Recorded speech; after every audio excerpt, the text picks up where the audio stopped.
They say in Mexico you learn to live with fear. You learn to lower your voice at the wrong moments, to avoid certain street corners, to change the subject when someone utters a forbidden name. But that morning, I learned something darker. Fear isn't a rumor. It's a visitor.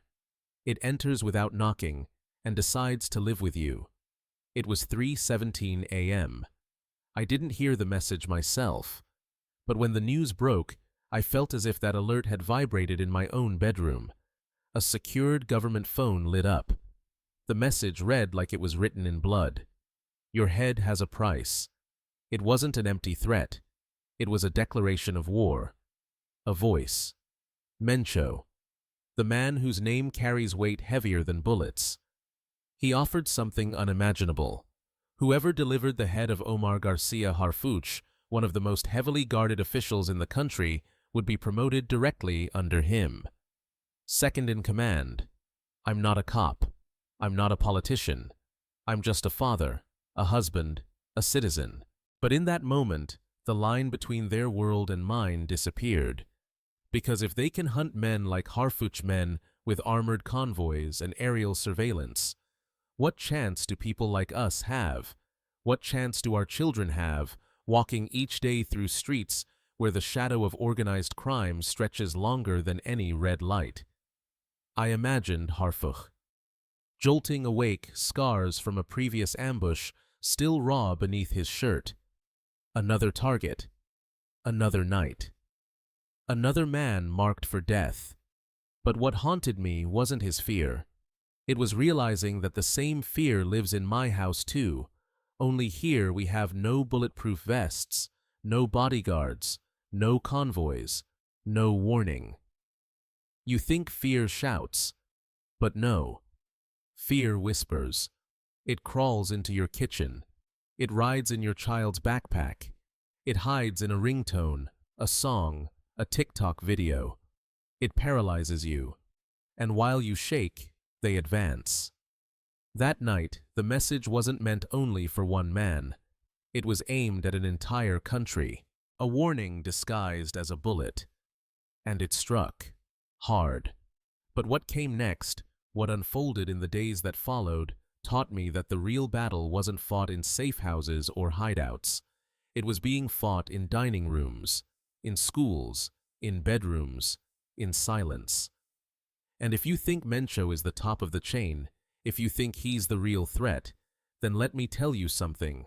No headline will. The enemy that truly destroys families doesn't carry a gun. It carries a smile. I was born in a neighborhood where people celebrated birthdays quietly and mourned in silence. A place where walls had ears and the wrong glance could cost you a cousin. My mother used to tell me, "Mijo, don't stare too long, don't ask too much, and never ever repeat what you hear at the dinner table." At first, I thought it was just her way of being strict, but over time, I realized she wasn't being paranoid, she was being protective. Because in our colonia, fear wasn't an emotion, it was a language, and we were fluent. I grew up hearing rumors of who controlled which street, who got pulled into a black SUV and never came back, who had a new truck they couldn't afford. As kids, we didn't play cops and robbers, we played narcos and soldiers. We knew the names of cartel leaders before we knew the names of Mexican presidents. And when one of the older boys disappeared, nobody dared ask why. My father worked construction. Came home covered in cement dust, his back bent, his eyes always scanning. He never talked about politics, never raised his voice. The only time I saw him truly angry was when my brother brought home a corrido that glorified a sicario. He snapped the cassette in two and said, "They don't deserve a song. They deserve silence." But silence never saved anyone in our neighborhood. Not when the men with radios and gold chains drove through slowly, windows rolled down, eyes searching for the next recruit. Not when they offered your cousin a phone and said, "You can make more in a day with us than your dad makes in a month." I remember the day fear got personal. I was 12. My uncle had a small grocery store near the bus depot. One afternoon, two men walked in, bought nothing, and left. That night, the windows were shattered, and a message was left in red paint, "Pay or close." My uncle closed, moved his family overnight, left everything behind except the fear that stayed behind like smoke in our lungs. That's when I began to understand something in Mexico. Growing up poor didn't just mean struggling for money. It meant struggling to stay invisible. Because when you're poor, when you walk with your head down and your stomach empty, the cartel sees you as raw material, easy to mold, easy to buy, easy to discard. That's what they want, people who've been overlooked so long that any attention feels like respect. And by the time I was 16, I had friends wearing brand new sneakers, whispering about people they knew, places they'd been. One of them, Luis, once told me, "I got cousins up north. CJNG. They say it's not that bad if you follow orders." I laughed, shook my head, but I didn't sleep well that night. Because deep down I understood why someone would take the offer. Not for greed, not even for power, but to finally feel seen. That's what scared me most. Not the bullets, not the blood, but the idea that maybe one day I'd say yes, not because I wanted to, but because I had nothing left to say no with. And it wasn't long before someone came knocking. It started with a knock on the back gate.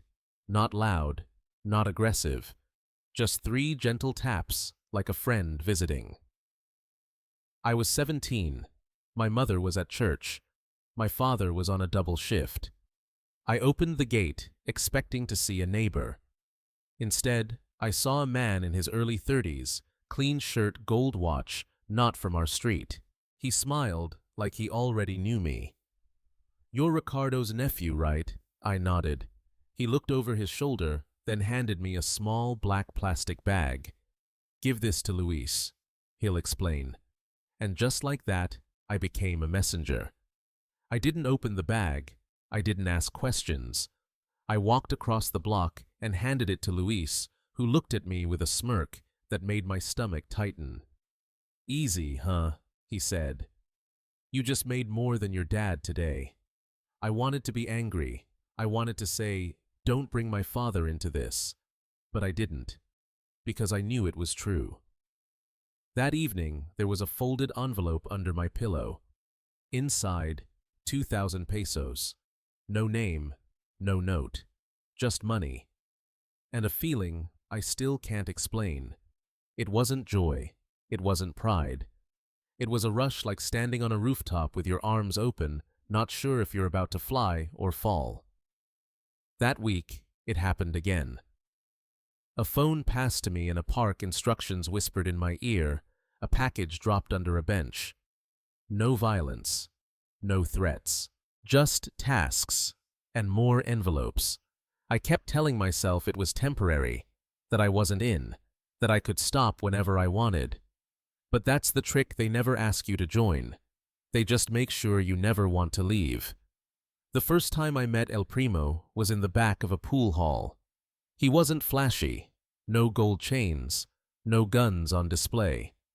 He looked like a school principal, neat hair, calm voice. "You've been useful," he said, "but we don't work with ghosts. You want to keep helping. We need to know your face." He slid a burner phone across the table. "From now on, this is how we talk. We'll take care of you, but you take care of us." I remember nodding, my palms sweating. I told myself it was still just small things, errands, deliveries, nothing serious.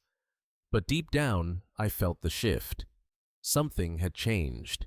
I had crossed a line even if I couldn't see it yet. Luis called it earning stripes, said the next job would be bigger, more trust, more money. That's when I realized this wasn't a game. It was a ladder, and I had already stepped onto the first rung. What I didn't know was that the next step would require blood, not mine, someone else's, and I wasn't ready. They never call it an initiation. They don't hand you a form or give you a badge. It happens quietly like everything else. You're simply placed in a situation where walking away is no longer an option. That moment came for me on a Tuesday night. El Primo sent a message. Tonight. Wear black. No questions. We met behind an abandoned meatpacking plant on the edge of town. 5 of us. I recognized 2 faces. The others didn't speak. They handed me a ski mask. No words, no instructions, just that. I put it on. My hands were shaking, but I kept them in my pockets so no one would see. A black SUV rolled in headlights off. Inside was a man tied up, beaten, barely conscious. No one told me his name. No one had to. You could smell the betrayal on him. One of ours, they said. Talked too much. Took what wasn't his. And then someone handed me a pistol. I didn't want to touch it. I'd seen guns before carried flash threatened, but this one was different. It was meant for an act, not a threat. "Do it," said the voice next to me. I turned my head slowly. El Primo was watching from the shadows, arms crossed, eyes locked on mine. Or walk away forever. It was a test, but not just of loyalty, of identity. I wasn't being asked to shoot a man. I was being asked to kill the version of myself that still believed I was clean, that still believed I had a way back. I raised the pistol. My heartbeat thudded in my ears louder than any gunshot could. I couldn't look the man in the eye. I aimed at his chest. My finger hesitated. "Don't think," said someone behind me. "Just pull." I did. The sound wasn't what I expected. Movies make it louder. This was small, sudden, terrifying in its simplicity. The man slumped. No scream, no final words, just silence. And then someone clapped me on the back. "Bien hecho," they said. "Now you're real." I felt nothing. No rage, no sorrow. Just a hollow ring inside my chest, like the bullet had passed through me too. Later that night, they burned my clothes, gave me a new phone, a new number, a new name. From that moment, I wasn't just helping. I was in. Not a recruit, not an errand boy, a soldier. They call it baptism by blood, not because of the act itself, but because once it's done, you're stained in a way no water can ever wash off. When I looked in the mirror the next morning, I didn't see a killer. I saw someone trying to convince himself he wasn't. But that's how it begins. You tell yourself you had no choice, that it was survival, that it was just once. And before you know it, the silence after a gunshot feels like peace. The first time is supposed to haunt you. That's what movies tell you. That you'll wake up sweating, that faces will chase you in your sleep. But that didn't happen. Not that week. Not that month. Instead, I remember silence. The kind that settles inside you like dust. Quiet, suffocating. I got used to walking down the street and hearing people lower their voices when I passed. I started dressing better, eating at places I once only walked past. Luis laughed one day and said, "Now you're somebody." I nodded, but deep down I didn't feel like somebody. I felt like a shadow in someone else's story. They assigned me to collections at first. Visit businesses that were under our care, remind them of what they owed, remind them of what could happen if they forgot. I never raised my voice, never had to. My presence was enough. That's what they taught me. Violence is a tool, not a language. Use it only when persuasion fails. And when it fails, use it without hesitation. I learned how to threaten with a look, how to spot who was lying, who was about to run, who needed a little scare, and who needed an example made of them. My second job was delivering a message to a man who'd been keeping 2 sets of books. I didn't shoot him. That was someone else. I just held the camera, recorded every scream, every plea. Later that night, I was told to upload the footage anonymously. Within 24 hours, every other collector was paid in full. Fear travels faster than bullets. What surprised me wasn't how quickly I adapted, but how easily I justified it. I told myself it was necessary, that I was feeding my family, that I was just doing my job. I stopped seeing people. I started seeing problems, targets, variables. I avoided my father's eyes at dinner. My mother stopped asking questions. Maybe she knew. Maybe she didn't want to know. Either way, our conversations grew thinner, like strings fraying under pressure. The hardest part wasn't the violence.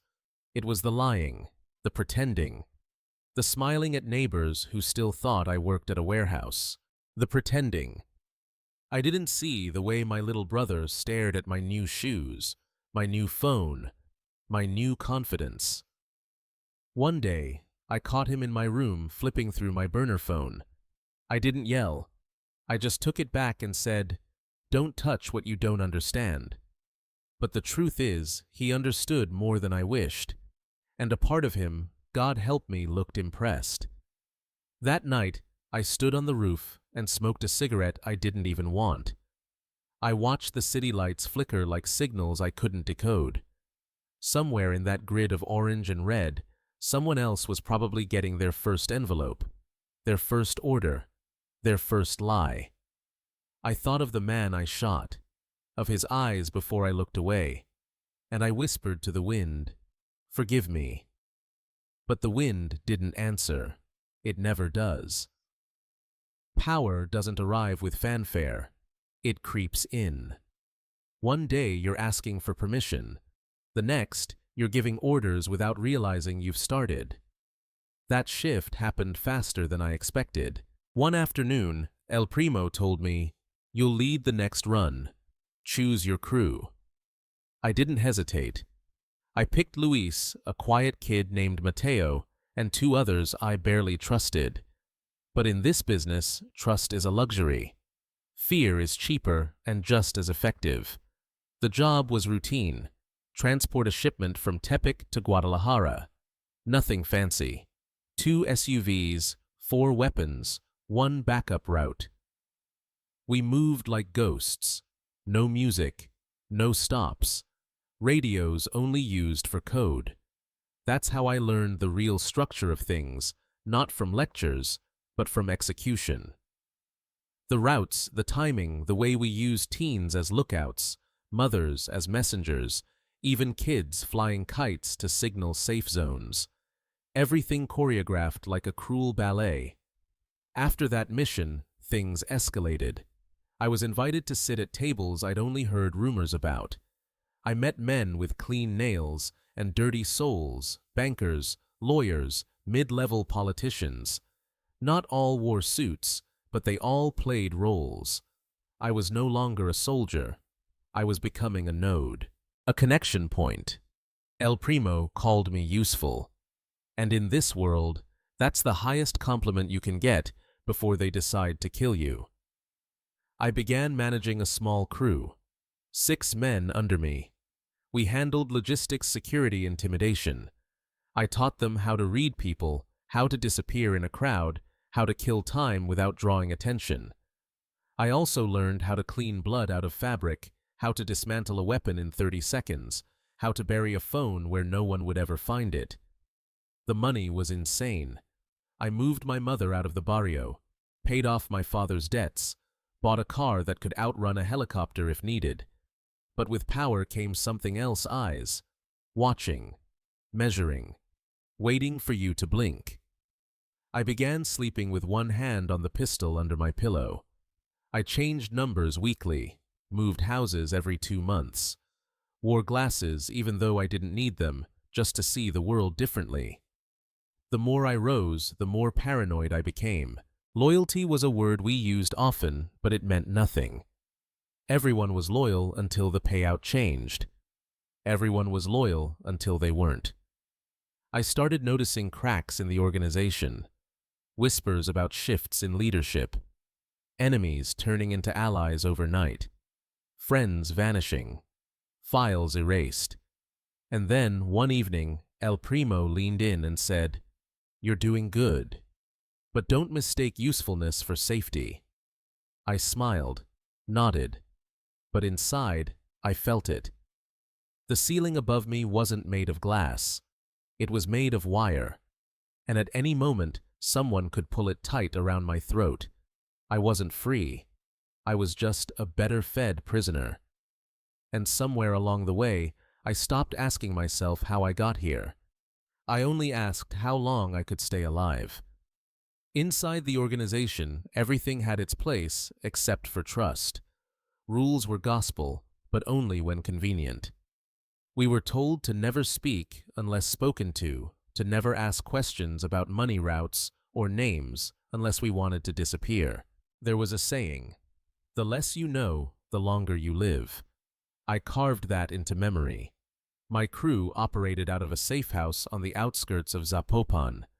It had no windows, 4 rotating locks, and enough surveillance gear to rival a police precinct. We called it La Cueva.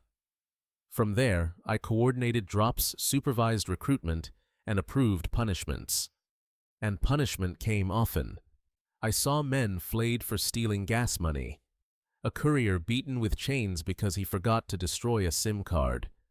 One guy was forced to dig his own gravestone in it for 6 hours, then fill it back in alive. Just as a reminder, they didn't always kill you. Sometimes they just made you wish they had. But La Cueva wasn't all blood and shadows. There were nights of excess, too. Parties so loud they drowned out gunfire. Women brought in by the dozen, some willing, some not. Mountains of cocaine imported whiskey men, bragging about kills like teenagers sharing war stories. I learned how to laugh with people I didn't trust and drink with men I planned to betray. There were unwritten rules about how close you could get to anyone. Not too close to your superior, that makes you look ambitious. Not too close to your subordinates, they'll test you. Keep everyone within reach, but out of touch. I began to understand the sickness inside this life. The paranoia wasn't a side effect, it was the culture. Loyalty wasn't rewarded, obedience was. And the moment you stopped being useful, you became a liability. El Primo once brought in a guy named Tacho, young, eager, lethal. Within weeks, Tacho was making moves, grabbing territory, pulling in money. Too fast. One morning, he was gone. Just gone. They said he ran. I knew better. In our world, no one runs. They're erased. One night, drunk and half-conscious, Luis told me something that kept me up for weeks. He said, "There's no retirement here, just slower funerals." I thought he was being dramatic. But the more I looked around, the more I realized no one ever really left. They either got promoted or buried. And even promotion wasn't freedom, it was a tighter chain. More eyes on you, more secrets to carry, more blood on your hands. I tried to keep my distance from the cruelty. I told myself I was logistics, not execution, strategy, not punishment. But deep down I knew the difference didn't matter. Whether you pull the trigger or send the text that orders it, it's still your ghost that shows up later. I began seeing shadows that weren't there. I heard footsteps when I was alone. My sleep came in fragments. And even in my dreams, I never took my hand off the pistol. That's when I started to wonder how many more floors were left in this building, and what waited at the top. I thought I was climbing a pyramid of power, but it was a graveyard. I just didn't know yet who was digging. The deeper you go, the less you see. That's what I learned when I reached what I thought was the inner circle. I expected meetings behind steel doors, names whispered with reverence, maps laid out under dim lights. Instead, I found silence. Instructions came from nowhere. Routes changed without notice. Targets appeared without context.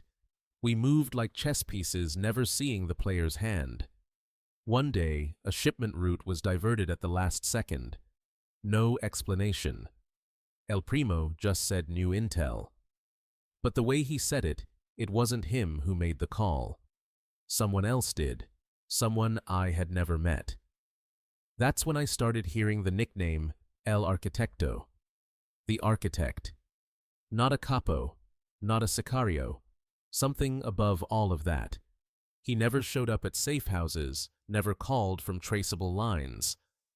Yet somehow decisions flowed from him. Territories were restructured, allies shifted, even executions were approved, always with the same phrase, "Él lo autorizó." He authorized it. I asked once too casually, "Have you met him?" The room went silent. Luis shot me a look that froze my tongue mid-sentence.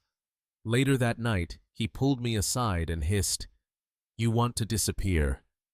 Keep asking questions like that." That was my warning, and I took it. But warnings don't kill curiosity. The more I was told not to look, the more I wanted to know who was really pulling the strings. Because by then, I had seen politicians tremble when a message came through. I had seen federales step aside without being told. I had seen judges return files with no stamps, no signatures, just empty folders and dead eyes. This wasn't just a cartel. It was a system.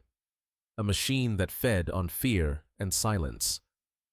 And whoever El Arquitecto was, he sat at the center. One night, I delivered a flash drive to a house in Colonia Providencia. High walls, no cameras. The man who answered wore clerical clothes, but he wasn't a priest. He handed me a sealed envelope and said, "Do not open. Do not ask." Inside the SUV, I held it in my hand for a long time. I don't know why I opened it. Maybe pride. Maybe recklessness. Maybe just exhaustion. Inside were photographs, not of drugs, not of weapons, but of men in suits, smiling next to generals, toasting with bishops, embracing presidential candidates. One of the faces I had seen on TV just the week before speaking about justice and order. That's when I realized something I had never let myself believe. I wasn't working for criminals hiding from the government. I was working for criminals running the government. I was a soldier in a war that wasn't being fought, it was being orchestrated. And I wasn't just a pawn. I was the weapon.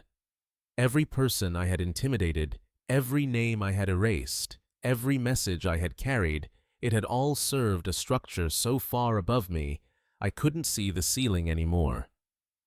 That night, I didn't sleep. I stared at the photographs until sunrise, memorizing faces, wondering if one day they would order my silence too. And then I burned the envelope. Not because I wanted to forget, but because I finally understood. El Arquitecto wasn't just a man. He was an idea, an empire, a ghost in a tailored suit. And I was part of his blueprint. The fall never comes the way you expect it.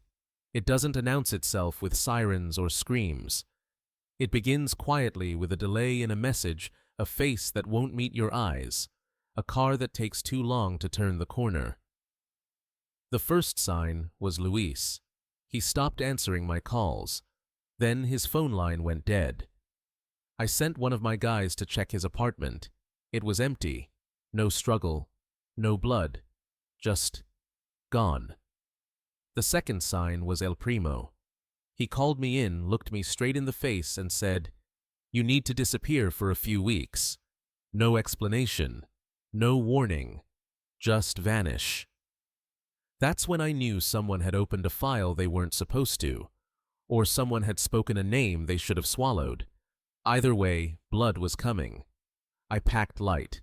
One bag. No phone. No trace. I left the city before sunrise. Rented a room in a town I hadn't visited since I was a child. For 3 days I didn't sleep. I stared at the ceiling, waiting for the knock on the door that never came. Instead, it arrived on the news.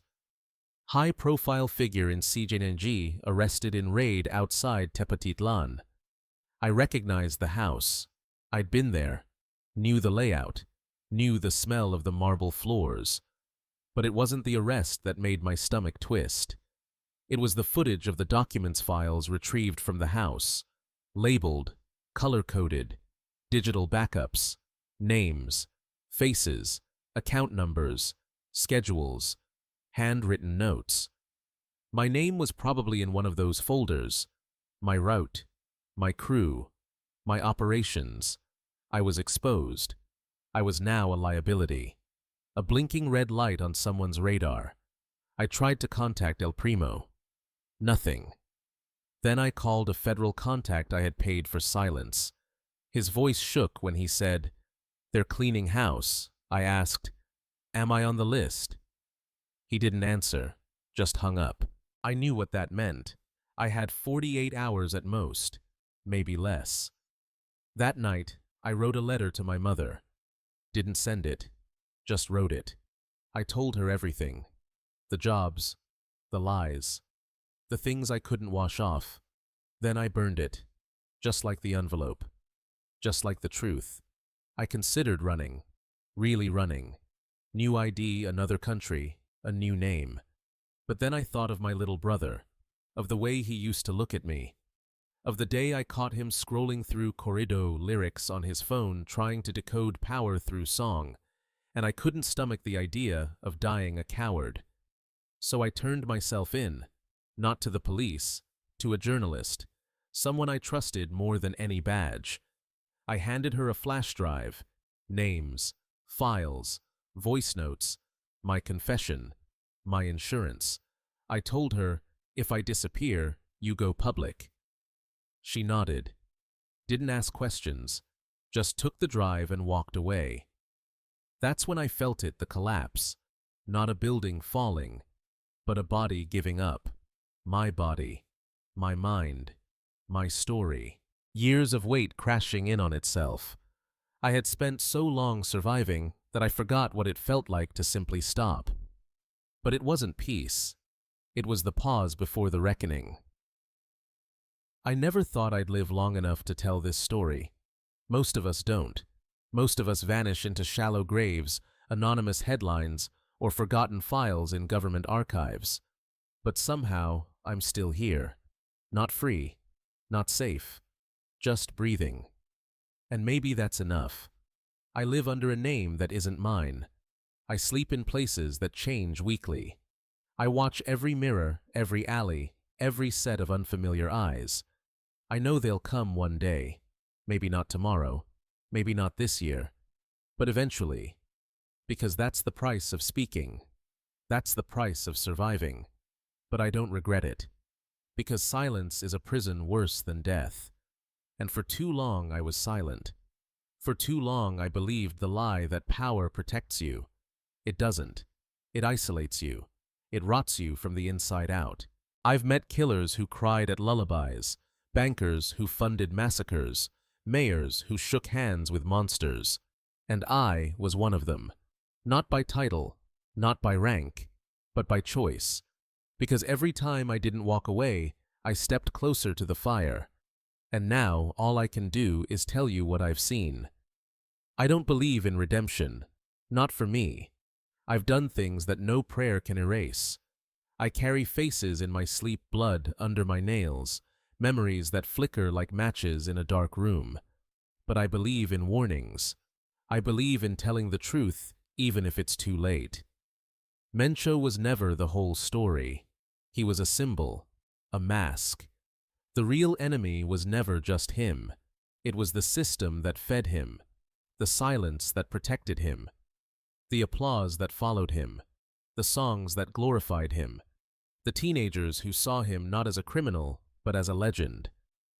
That's what terrifies me the most, that even now somewhere a boy is watching a video tapping his foot to a corridor, dreaming not of escape, but of entrance. Dreaming of becoming what nearly killed me. I said once that fear wasn't a rumor, it was a visitor. I still believe that. But now I know fear can also be a teacher. It taught me the price of looking away. It taught me the danger of pride. And it taught me that the greatest weapon we have isn't money or guns. It's the courage to speak, to ask, to confront. I speak now not for absolution, but for someone else, someone sitting in a quiet room wondering if they're already too deep to climb out. You're not, but you will be if you wait. I know they told you loyalty is everything. I know they made you feel seen, valuable, respected. I know they gave you the things the world never did. But those things come with strings, and those strings turn into chains. And one day you'll wake up with blood on your hands that isn't yours, and a silence so loud it crushes your ribs. Don't wait for that day. Don't become the next me. I was a soldier in a war that no one wins, and this confession is all I have left. You thought Mencho was the one in control. Let me tell you the truth. The real power is the lie that tells you to stay quiet, and the only way to kill it is to speak.